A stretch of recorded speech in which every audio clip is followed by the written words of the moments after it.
Hello there gang, DD DeVere here, playing a little bit of Hyper Fighters. I thought I'd put together a quick gameplay video for you guys and gals on the channel, as I sometimes do. So let's press enter to start and see what we get. Because I can tell you now, we don't get a lot. Certainly not in the way of options. An audio level, a music level, and invert your controls. Which we'll definitely talk about the controls in game. But that's your lot. No resolution, because I've no idea what this is in, but it's not 1080, I can tell you that much for sure. So let's have a look at our single player, which is what we get.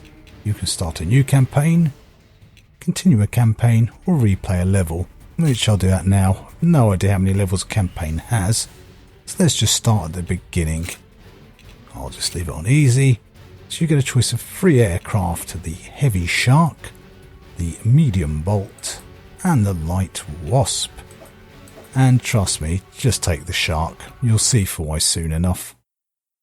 So let's get rocking. No way out of this one. So basically it's a rail shooter.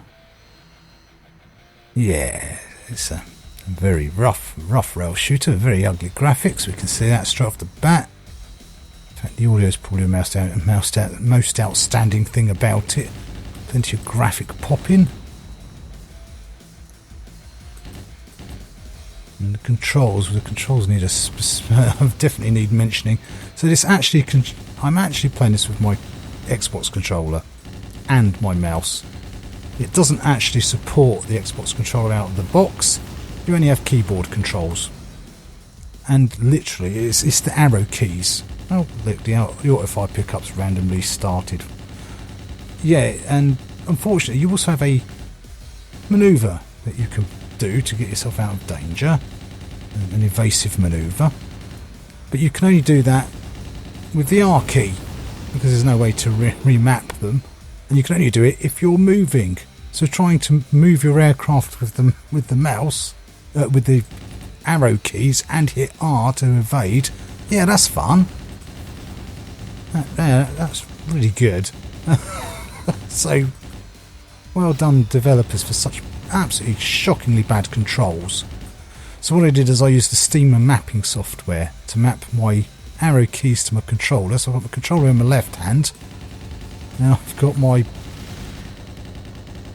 mouse in the right hand for shooting, because left mouse button to fire, right mouse button for your missiles, and we'll see the missiles when we get to the boss fight, because you only have a limited number of them. So you want to save them. You can buy some more, sort of, if it lets you. Sometimes there's not lots to buy. Oh, they auto fires on again. So these pickups are utterly random. Sometimes you get a laser sight, sometimes you get some more rockets for free, sometimes you get this auto fire. But they just turn on and off as they please. There's no warning you're getting them or when they're going out either.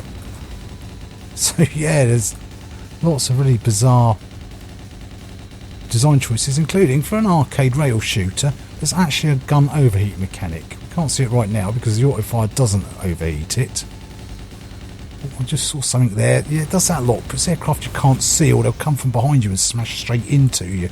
So now if I try and light up these ships down there above my aircraft in the bottom left, you'll see, yeah, it's overheating. So that's fun. Oh, there's some missiles from below me that I had no chance to avoid. Excellent. So, oh yeah, there we go. Gun overheats. So now it's just easy to roll. In fact, little tip here. You can actually roll your way through most of a level. Just doing this. Keep moving the stick left and right. Or even just leave it right and just keep rolling. Statistically, I'll hit you so few times, you'll actually get through quite a bit of health. Which is sometimes you're going to need, because you only get the 5 levels for the 5 lives to last you the entire campaign. Another fine design choice. Ooh, the boss. A battleship, no less. So this is the trick to deal with bosses as fast as you can. Remember I said keep your missiles. So right click as soon as you see the little crosshair come on, and then just try and toast him with your machine guns. There we go. If you try any sort of strategy or taking out parts of the gun turrets and things, you'll get killed really quickly. So that is the strategy. As soon as you get the chance, just spam your missiles into him and switch to cannons. And as you see, I couldn't buy any more rockets. So let's have a go at one more level, just to show you how really quite poor this is. Yeah, let's do career. We'll carry on again with the shark. Because the manoeuvrability makes no difference, the only real manoeuvrability you get is that evasive roll, which they all get. And because of how many things are going to hit you that you can't avoid, that's why you're best taking this big shark. I mean, we've been quite lucky so far. We haven't had many aircraft hits from behind, but that does happen a lot in this game. And then once your aircraft's damaged, it starts loads of particle effects and smoke, making it even harder to see. So the most outstanding thing about this game so far has been the soundtrack. Well, that's when it plays. I had a couple of levels with no soundtrack on it. Whether that was a bug or they just forgot to put it in, I don't know. So yeah, getting absolutely tanked at the moment. So back to sweep. That's it. Just keep spinning. See, most of that's missed me. I got less damage from doing it that way. And then there's the wackiness of the firing. See, these things like these helicopters and those big aircraft. It's like your guns are actually suddenly become proper projectile based. For all these little type of aircraft and missiles, it's very much hit scan based. Oh no, we're doing bad here. We're absolutely toasted actually.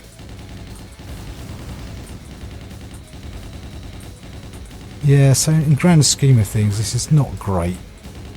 By not great, I mean it's pretty terrible. Oh, there goes the auto fire doing its thing again. Yeah, to buy missiles you have to hit B, by the way, so I've also mapped that to my controller. Really? I mean, who would make an on-rail shooter without controller support anyway? I mean, from what my understanding is, this was apparently originally wrote for the Nintendo Wii, and they basically ported it across. I mean, by ported, I mean dumped. Absolute bare minimum effort. So yeah, we're about to crash, I think. And keep in mind, yeah, you run the main game, you've got 5 lives to get you through the entire campaign with no way to get them back. See, their invincibility.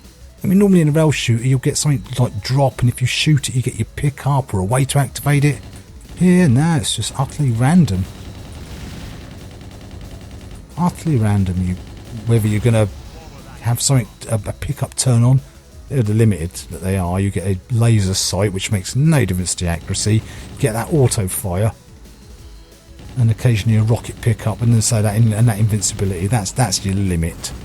Oh, that was me. I did actually see it. I just didn't aim on it.